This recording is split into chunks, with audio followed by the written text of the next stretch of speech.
A nossa entrevista nos estúdios de hoje, que é também uma entrevista de contexto nacional.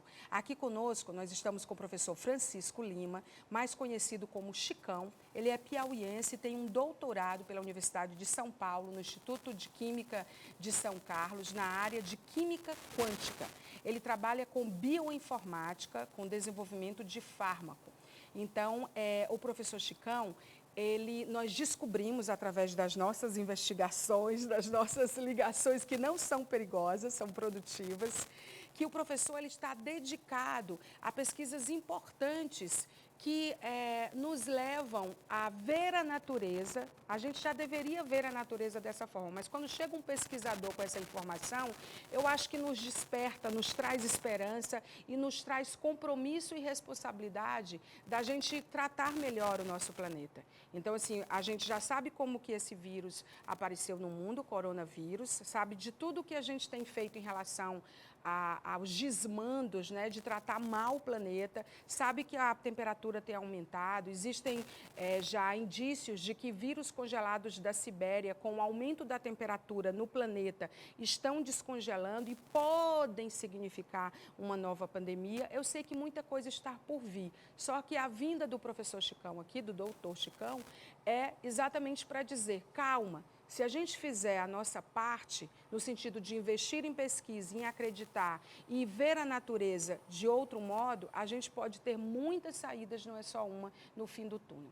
Chicão, muito obrigada por estar aqui com seu tempo precioso, obrigada por ter aceito vir com toda a segurança aos estúdios da Rede Meio Norte. Saiba que antes de você chegar, tudo foi sanitizado, tudo foi higienizado. A gente tem só um cinegrafista no estúdio, que é o Cleito, o rei das gruas, né? O melhor operador de grua no Brasil, um cinegrafista fantástico, não conheço igual a ele. E a gente está aqui, nós três, e eu queria agradecer a confiança que você teve na Rede Meio Norte de vir aqui ao vivo dar essa entrevista, a gente cumprindo todos os protocolos de segurança.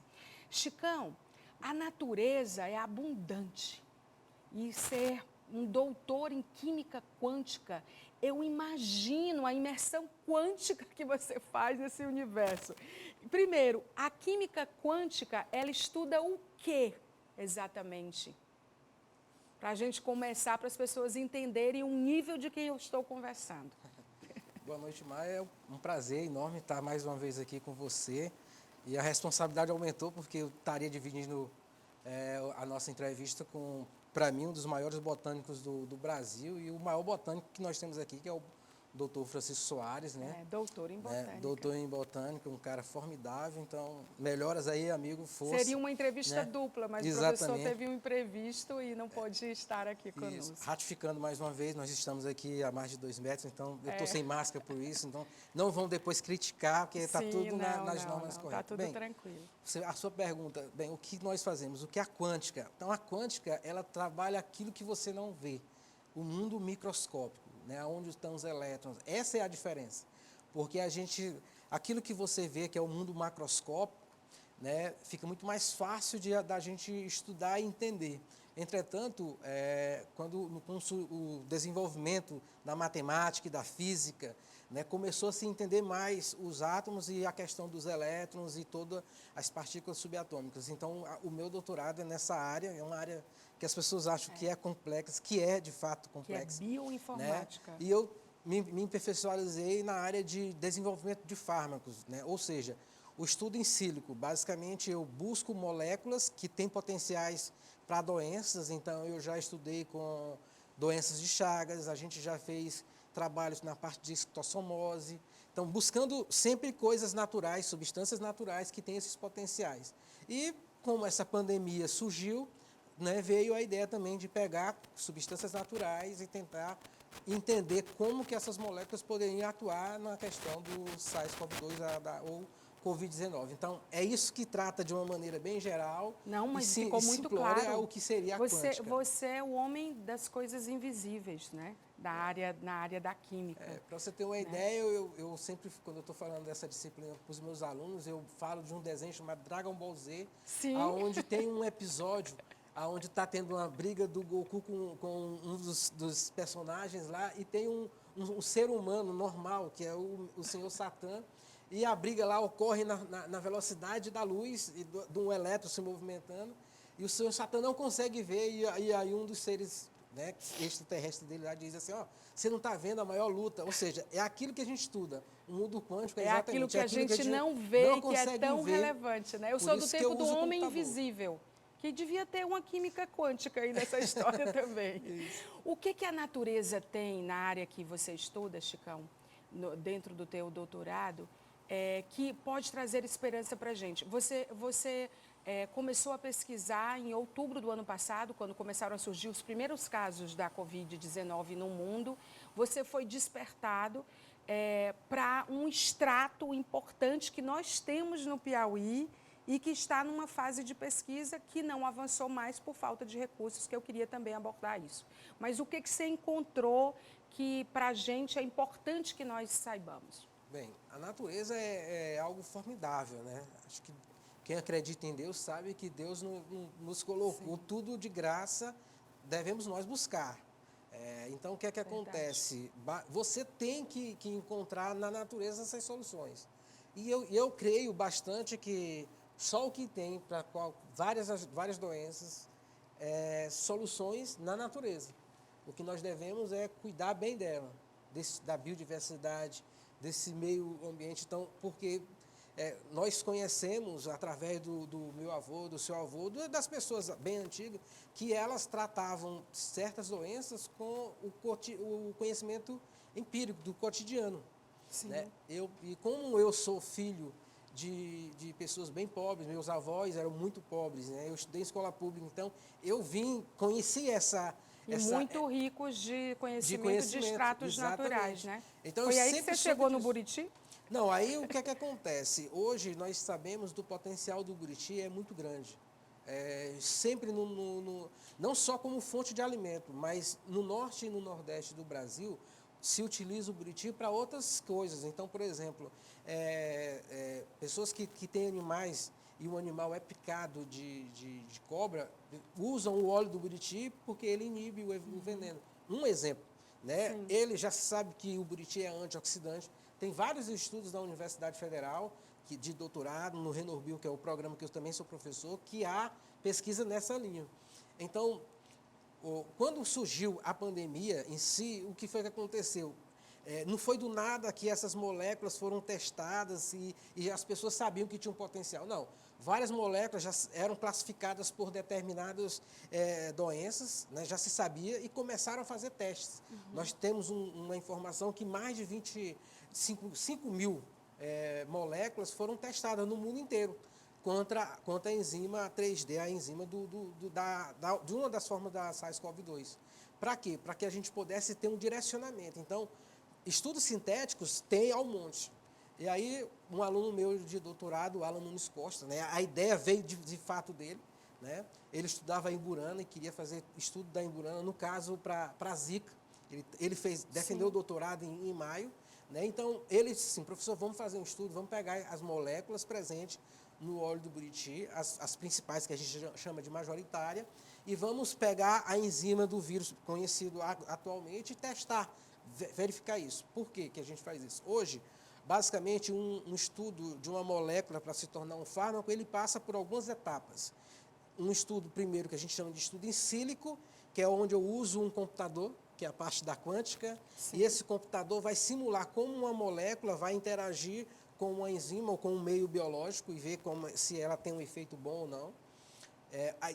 Depois disso, a gente parte para o estudo in vitro, que é onde eu uso uma molécula, contamino essa molécula com o vírus, se for o meu foco de estudo, e depois trato pego uma célula, contamino com o vírus, depois trato essa célula com a molécula que eu estou estudando para ver se ela tem esse efeito. Em que fase está? Né? O nosso estudo, a gente foi para estudo in vitro.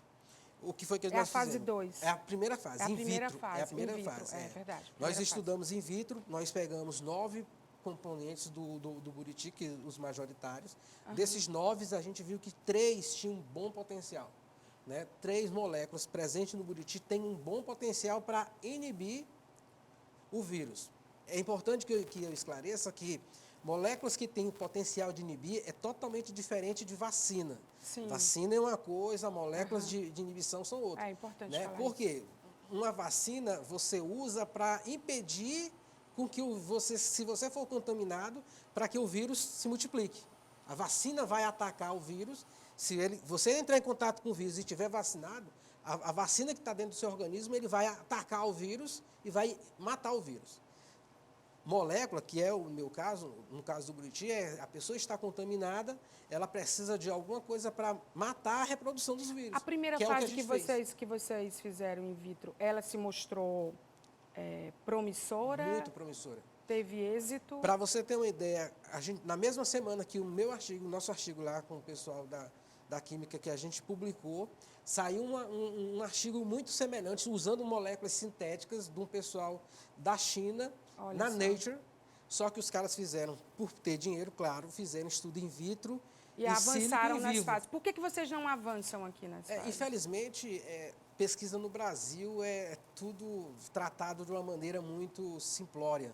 Né? Aquela história de eu confio na ciência, eu sigo a ciência pelos nossos gestores, de fato não acontece. Não existe, não existe investimento. É da boca para fora. Nas quando universidades, vai com nos governos, não existe investimento. Tem uma esperança e uma luz no fim do túnel que essa pandemia vai trazer de volta a relevância, a evidência da ciência. Mas a gente espera que isso não seja pontual e que isso realmente aconteça. E também nunca os cientistas, nunca os doutores nessa área trabalharam tanto em colaboração na história da ciência humana, né? Como a gente tem feito agora. Então, são alguns benefícios, porque tem sempre ônus e bônus para a ciência. Mas isso serve para a gente pensar que como é que o chinês publica na Nature lá e avança nas pesquisas e mostra que é importante, e a gente tem pesquisadores no Brasil e em outros estados, aqui no Piauí, como é o caso de vocês, e não passa da primeira fase. Isso. E aí, sem falar da patente, né? Sem falar da Porque patente. a legislação dos Estados Unidos, o professor me explicava que a legislação de lá é diferente daqui. Eu queria que você falasse sobre isso. Bem, esse é um outro ponto falho do nosso país, né? Porque uma patente, as leis brasileiras para conceder uma patente demora demais. Se você for nos Estados Unidos ou na Europa ou no Japão, é muito rápido. 3 meses eu tenho uma concessão de patente. No Brasil, tem casos de 10 anos. É um absurdo. Né? Isso é um prejuízo enorme para a instituição, porque Sim, pra quando eu ciência patenteio brasileira. alguma coisa que ela tem valor e essa patente ela é vendida, não só o pesquisador recebe, e o valor que o pesquisador recebe é muito pequeno comparado, por exemplo, com o que a instituição que ele trabalha. Na verdade, vocês tem como pagam retorno. para trabalhar. No fundo, Para exato. pesquisar. Uma pesquisa como essa, por exemplo, ela parou. O que vocês não podem nem fazer uma vaquinha digital, porque a legislação não permite. Vocês não podem ser patrocinados pela iniciativa privada? Hoje tem uma nova lei que foi criada em 2015 que está começando a ter esse destravamento. Então, para você ter uma ideia que a gente paga para trabalhar, eu sou professor da UESP, do curso de Química da UESP. Mas eu oriento no doutorado na UFP. Né? Não recebo nada a mais por isso, só o prazer de estar trabalhando e ajudando o país que me formou. Né? Então, o que é que acontece? Hoje, nós não temos essas condições. Uma das coisas diferentes que acontece nos Estados Unidos, que não acontece aqui, é que, por exemplo, um aluno que se deu muito bem e formou uma empresa de alto nome, ele pode injetar dinheiro na instituição que ele se formou. Aqui é uma burocracia muito grande. Então, aos nossos deputados, senadores, entendam, destravar as patentes, as leis que trabalham com patentes é importantíssimo para que realmente a gente possa crescer. Disso ninguém fala em campanha, né? Infelizmente na propaganda não. eleitoral, Infelizmente, não. nos programas de debate. Disso ninguém tem proposta, Não ninguém tem tem proposta. plataforma. Porque é o que traz dinheiro. Na verdade, imagine o seguinte, eu estava conversando com uma certa pessoa, não vou citar o nome dele, mas onde, por exemplo, uma das moléculas que a gente estudou, num estudo mais aprofundado, mostra que a cura ou um potencial muito grande do buriti para a SARS-CoV-2. Como seria o impacto no Piauí, no Norte, no Nordeste, com a questão do buriti, em todas as áreas. Então, assim, é um retorno muito pequeno, porque com R$30 mil se resolveria os testes in vitro com essa pesquisa 30 mil. 30 mil. 30 mil. E para avançar nas outras áreas, 100 mil. Porém, esses 30 mil, 130 mil resolveria muita coisa. Porém, esses 130 mil que poderiam ser financiados, qualquer pesquisa, o retorno que pode vir como valor agregado para os produtos do Piauí é incalculável. O interessante é que o professor me falou que assim que eles publicaram o artigo dessa primeira fase em relação aos benefícios que o Buriti traz, dentro do que ele já esclareceu aqui, no caso da Covid-19, pesquisadores do mundo, muitos pesquisadores do mundo e muitos pesquisadores do Brasil querem vir aqui para conhecer o laboratório do professor. Aí você disse o quê, professor? Exatamente, porque quando a gente publicou, eu coloquei, faço parte de seis plataformas internacionais, então eu coloquei, como foi um dos primeiros trabalhos que usou produtos naturais, visualizando o combate à inibição da SARS-CoV-2, então muita gente se interessou, né? Imaginando que o meu laboratório é um laboratório de primeiro mundo. Gigante. Eu falei para eles, ó, se você quer quer vir e trabalhar comigo debaixo de um pé de buriti, pode vir, porque infelizmente nós não temos um laboratório para isso, as condições são mínimas, né? A infraestrutura que eu tenho chega a ser irrisória. Nada. É claro que a Universidade Estadual não tem essa infraestrutura, isso porque não há a universidade como todo, não há investimento. Porém, infelizmente, isso atrapalha muito o desenvolvimento, não só do Brasil, mas do Brasil. A gente queria deixar claro, no final dessa entrevista, que não é para você sair indo comendo buriti, achando que vai te livrar, que vai te prevenir de Covid-19. São extratos, né? São moléculas. A gente está falando com um doutor em química quântica. Então, ele vê aquilo que a gente não consegue ver. Ele consegue ver o invisível a partir dos recursos que ele tem como químico, como doutor nessa área de quântica e de fármaco também. Então, assim, essa pesquisa precisa avançar para a gente poder pontuar no mapa. A gente não está no mapa de muitas coisas, o Brasil, particularmente Piauí, não é por falta de talento, não é por falta de interesse, é por falta de investimento. Daqui a pouco, se a gente tiver tempo, eu vou mostrar para vocês as principais manchetes das revistas no mundo e vocês vão ver como é que o mundo está pautando o voto. Daqui a pouco eu espero que dê tempo. Professor, eu vou ter que encerrar a entrevista. Você esteve na Alemanha em 2015, né? E tem vários convites agora para voltar para a Europa. Eu também, no meu mestrado, eu fiz parte do meu mestrado no Canadá, na Universidade de Windsor. E você esteve na Alemanha em 2015 e agora tem vários convites para ir. Não vai por quê? Infelizmente, condições financeiras... não tem recurso. Para finalizar, ou seja, de um modo geral, o meu intuito, o empolgamento para a pesquisa, ultimamente, tem cada vez declinado, porque é um local... Brasil é um local que não é para pesquisa, Piauí, pior ainda. Escreve esse livro aí, Doutor Chicão, de Química Quântica, da UESP. Ele foi doutor pela USP, né? Por meio da USP, né? Isso. Mas assim, foi no Instituto de Química de São Carlos. Mas assim, é importante a gente guardar esses nomes, né? É importante a gente saber que esses nomes existem, porque a gente só sabe das coisas que não são boas aqui. E a gente precisa saber das coisas que são boas e cobrar para que as coisas boas, como pesquisas como essa, tenham investimento. Cobrar, gente, se posicionar. O mundo não para de não se posicionar. A gente precisa se posicionar, independente da posição, de quanto a gente ganha, de onde a gente trabalha, onde a gente vive, onde a gente mora, com quem a gente precisa se posicionar, porque não existe mais um outro caminho a não ser você ter uma posição e você deixar claro qual é a sua posição. É isso que gera força, é isso que gera recurso para pesquisas como essa. Professor, muito obrigada. Eu queria lhe dar um abraço. Mas a gente não pode. Então, receba o meu abraço à distância e dos nossos telespectadores e internautas, tá bom?